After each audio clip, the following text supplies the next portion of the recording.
ত্রিশূল এক্সারসাইজ নিয়ে নানা ধরনের ব্যাপার, নানা ধরনের ফ্লেয়ার করছে যে হয়তো পাকিস্তানকে ভয় দেখাবার জন্য আমরা এই এক্সারসাইজ করছি। কিভাবে অফেন্সিভ নেবে, কিভাবে ডিফেন্স নেবে, তার যে একটা প্র্যাকটিস, ওই প্র্যাকটিসটাও এই অপারেশন ত্রিশূলের মধ্যে হচ্ছে। এক্সিকিউশন কনসেপ্টটা কিভাবে এক্সিকিউট হবে সেটা ভারতবর্ষের সামরিক বাহিনী প্ল্যান করবে, যার মধ্যে আর্মি, নেভি, এয়ারফোর্স, তিনটে ফোর্স ইনভলভ।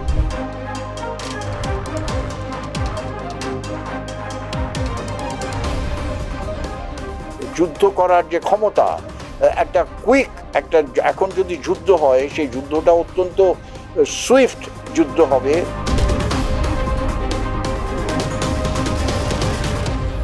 কিভাবে একটা ওয়াটার অবস্টেকল পার করে গিয়ে আমরা অ্যাটাক করব, সেটা কোর লেভেলে প্র্যাকটিস হলো।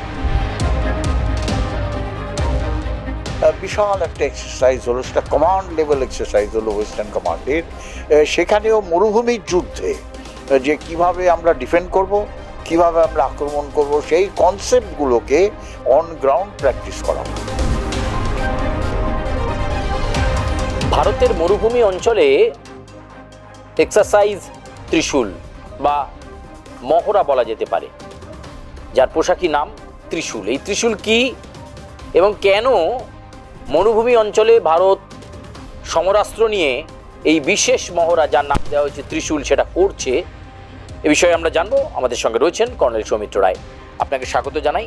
প্রথমে জানবো যে এই ত্রিশূল নামটা কেন দেওয়া হলো এবং এই এক্সারসাইজ ত্রিশূল বা এই যে মহড়া যুদ্ধাস্ত্র নিয়ে মরুভূমি অঞ্চলে কেন এই সময় হঠাৎ করে আবার কোনো টেনশন ক্রিয়েট হচ্ছে? অত্যন্ত ইন্টেলিজেন্ট প্রশ্ন করলে। দেখো, একটা সময় ছিল যখন আমরা এই ধরনের ট্যাকটিক্যাল এক্সারসাইজ করতাম, সেগুলো কিন্তু হাইলি কনফিডেন্সিয়াল থাকতো, সেই সম্বন্ধে আমরা কোনো ডিসকাশন করতে পারতাম না। কিন্তু এখন সোশ্যাল মিডিয়া আর নানা ধরনের মিডিয়া এই ত্রিশূল এক্সারসাইজ নিয়ে নানা ধরনের ব্যাপার, নানা ধরনের ফ্লেয়ার করছে যে হয়তো পাকিস্তানকে ভয় দেখাবার জন্য আমরা এই এক্সারসাইজ করছি। কিন্তু আমার মনে হয় যে ব্যাপারটা সেরকম না। দেখো, প্রথম কথা হচ্ছে, এই ধরনের একটা এক্সারসাইজ ভারতবর্ষের সামরিক বাহিনী এর আগে করেনি। তার কারণ, আগে আমার মনে আছে 1966 সালে আমরা একটা এক্সারসাইজ করলাম। তখনকার দিনে সব থেকে বড় এক্সারসাইজ ছিল এক্সারসাইজ বেতোয়া। সেটা তখনকার ওয়ার এনভায়রনমেন্টের উপরে বেস করে কিভাবে একটা ওয়াটার অবস্টেকল পার করে গিয়ে আমরা অ্যাটাক করব, সেটা কোর লেভেলে প্র্যাকটিস হলো। দুটো সাইডই, একটা এনিমি সাইড, একটা ফরমেশন এনিমি সাইড করলো, একটা ফরমেশন আমরা করলাম হোম সাইড, মানে শত্রুপক্ষ একটা দিক, তারা আক্রমণ করবে, আমরা ডিফেন্ড করলাম, আবার আমরা ডিফেন্ড করছি, শত্রুপক্ষকে আক্রমণ করছি। তাই এই ধরনের এক্সারসাইজ। সিমিলারলি আরেকটা এক্সারসাইজ হলো 1982-83 সালে জেনারেল সুন্দরজির নিচে এক্সারসাইজ দিগ্বিজয়, সেটাও মরুভূমির মধ্যে হয়েছিল। বিশাল একটা এক্সারসাইজ হলো, সেটা কমান্ড লেভেল এক্সারসাইজ হলো ওয়েস্টার্ন কমান্ডের। সেখানেও মরুভূমির যুদ্ধে যে কিভাবে আমরা ডিফেন্ড করব, কিভাবে আমরা আক্রমণ করব, সেই কনসেপ্টগুলোকে অন গ্রাউন্ড প্র্যাকটিস করা হলো। এবারে আসি আমি ত্রিশূল।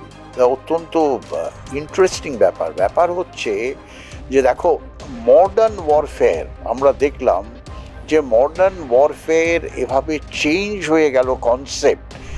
সেখানে মডার্ন ওয়ারফেয়ারের মধ্যে টেকনোলজি, সেখানে টেকনোলজির মধ্যে সাইবার, সেখানে স্পেস, সেখানে আনম্যান্ড এরিয়াল ভেহিকল, ড্রোনস, এই সমস্ত ওয়ার মেশিন, যে মিসাইলস, নানা ধরনের মিসাইলস, এই ধরনের ওয়ার মেশিনস একটা যুদ্ধের কনসেপ্টকে, যেটা আগে আমরা প্র্যাকটিস করতাম, সেই কনসেপ্টকে টোটালি চেঞ্জ করে দিল।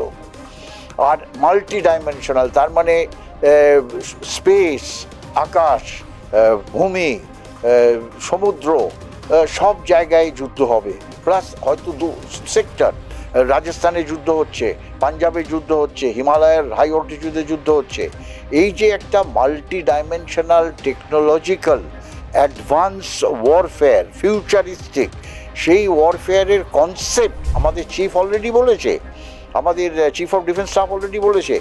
সেই কনসেপ্টটাকে আমরা গ্রাউন্ডে ইমপ্লিমেন্ট করার জন্য, এক্সিকিউট যতক্ষণ না করব, আমরা তার ভালো পয়েন্ট, তার খারাপ পয়েন্টগুলো বুঝতে পারবো না।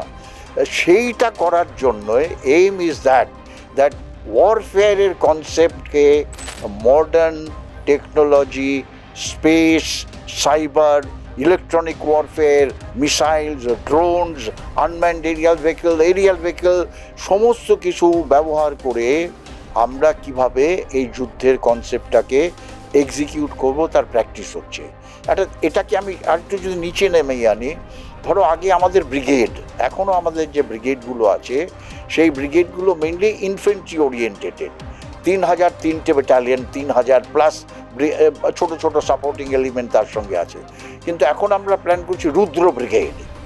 রুদ্র ব্রিগেডটা কি একটা ব্রিগেড যেটা অল আর্মস ইন্টিগ্রেটেড ব্রিগেড, তার মানে ওই ব্রিগেডের যে ব্যাটল গ্রুপ, সেই ব্যাটল গ্রুপের মধ্যে infantry, armour, mechanised infantry, artillery, signals, engineers, air, missiles, drones, সমস্ত কিছু ইন্টিগ্রেট করে একটা ব্রিগেড ফরমেশন হলো।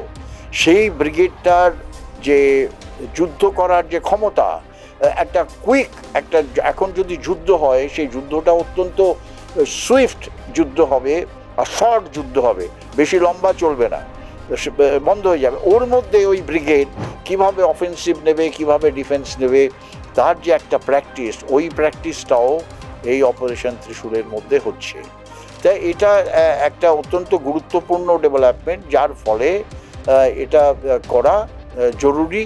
আর এটার উপরে বেস করে এক্সিকিউশন কনসেপ্টটা কীভাবে এক্সিকিউট হবে সেটা ভারতবর্ষের সামরিক বাহিনী প্ল্যান করবে, যার মধ্যে আর্মি, নেভি, এয়ারফোর্স, 3টে ফোর্স ইনভলভ।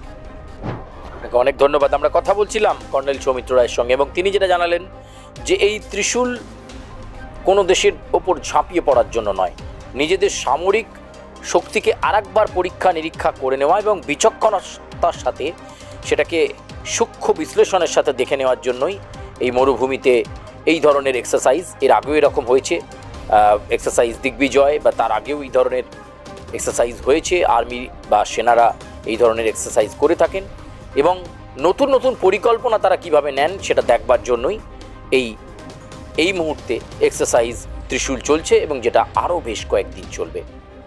ক্যামেরায় পার্থর সঙ্গে সুচারু, আর প্লাস নিউজ, কলকাতা।